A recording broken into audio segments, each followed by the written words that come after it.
So you say that a fundraise happens not when you deserve the money. It actually happens when you establish that the money deserves you, which means that you need to get into the shoes of the investor and understand why would he be investing into me. So let's just start talking about your experiences around understanding the investor, his business, his psyche, and how does that help a startup founder when he's on his way of fundraise.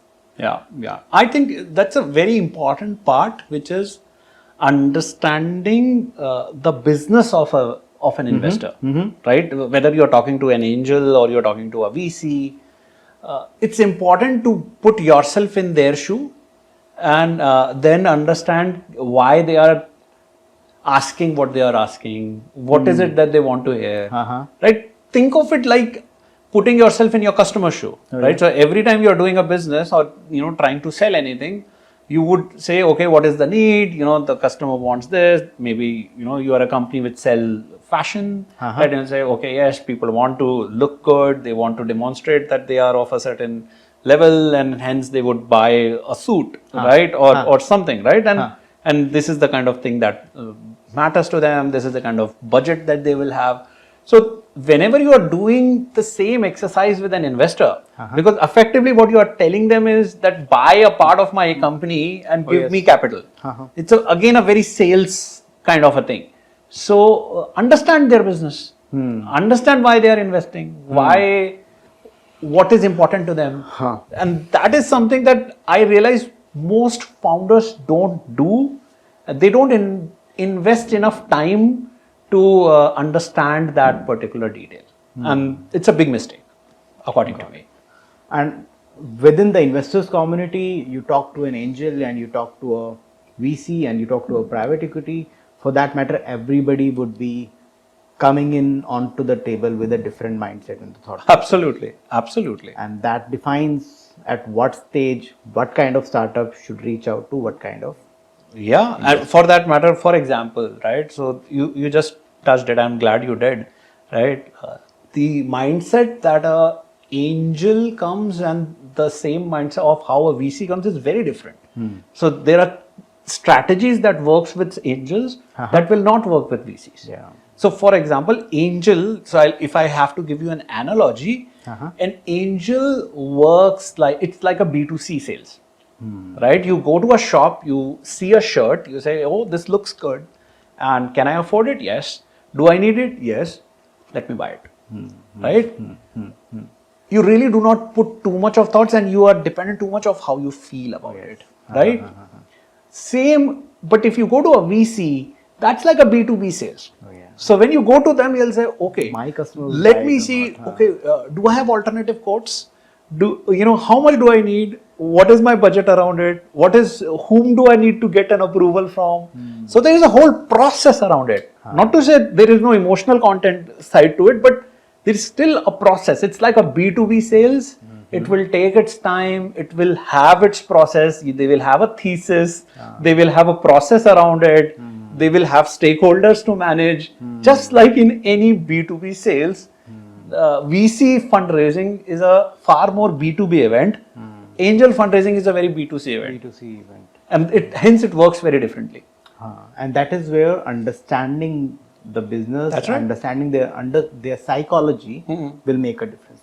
But within the same type of investors community, for example, if I am talking to a VC, there are multiple VC options that I can have. The thought process and the psyche could change within the VC community as well. Absolutely. So again, I'll give you an example on that, right? There are certain VCs where the team is very big. There are other VCs where it's a very small team of, let me say, the decision making, either there's a one decision maker or two people who come together and make a decision. Right? And other VCs, they will have a complete IC, they will have an 8-10 member team and they will all come together, decide. Now, if you are doing a business which is very moonshotish, right, which is very radical, now it's very difficult to convince 8 people that this is a good deal. Now, not to say that all big teams require everybody to be convinced. But understand this, it's very easy for one non-believer to shoot it down even if the other 7 agree, right? They're like, oh, what business is this? Yeah, I have seen businesses like this. They don't work. Right, this like that, and then suddenly the other guy who is excited, that excitement can dip. Now, if you are doing a certain kind of business, as I said, if you are doing a short business, then you would rather want to deal with that 2-member decision making table compared to an 8-member team. Because the chances of you hitting it is much higher. You can convince one person. The other part is you will not be able to speak to all 8 of them. So you will speak to one person and you will be able to sell, but then this person has to go and sell to other people. Will he be able and that will he or she be able to do that? Right? So this is where you would probably want to work with a single member or small decision making table compared to a large one.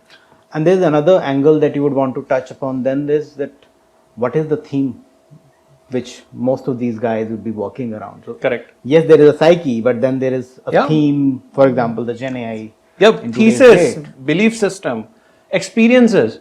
So if you are, for example, building a company, something like which they invested in and that has tanked, the bad news, right? They will not touch into it no matter how excited one of them feels. Right? Let's say, oh yeah, we tried this, it doesn't work. Right? And it works vice versa as well, by the way. Right? So if they invested in a company which is now their star company and you go, which is a very similar kind of a concept, they will invest. So make sure you reach them while the star remains a star. because all startups have their crest and troughs. So what you're telling me is that if there is a startup and a founder is out raising funds, there's so much of background work that he has to do before he's actually... To be honest and to be fair, it's too much to ask for. Right? A lot of it is something that you realize later that this is what helped me. Right? And the thing with VC thesis is it is evolving so fast that you can be sure that the thesis will change in 6 months. You're not sure what exactly will be the thesis, but you can rest sure it will change. Right? So it's also means that you meet the right person at the right time with the right story. Right? So a lot of times the best way is to just throw enough darts and hope something will stick. Which effectively means that, here as well, while this whole ecosystem is getting built pretty fast, some bit of, structure is getting into place.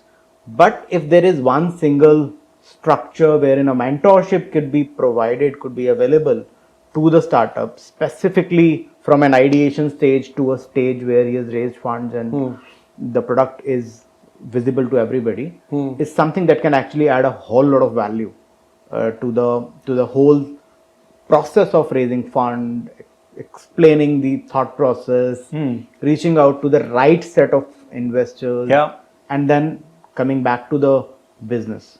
Yeah, I think you are absolutely right. Right. So there's a very sharp need for it, for sure, and it has kind of things have improved. Over the last 15, 20 years.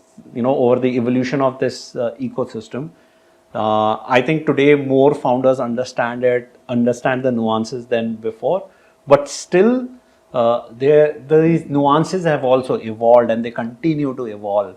So you do need support, and you need support from people who are not part of your everyday grunt work, because your everyday grunt work also kind of biases you. They're like, oh, this doesn't work, or this something, right? So one of the biggest bottlenecks that I see is a founder will come and talk about a certain idea about their business, and I'll say, no, this is the exciting part of your story, right? But he'll say, no, that is what I spend 10% of my time on. This is what I spend 90% of my time.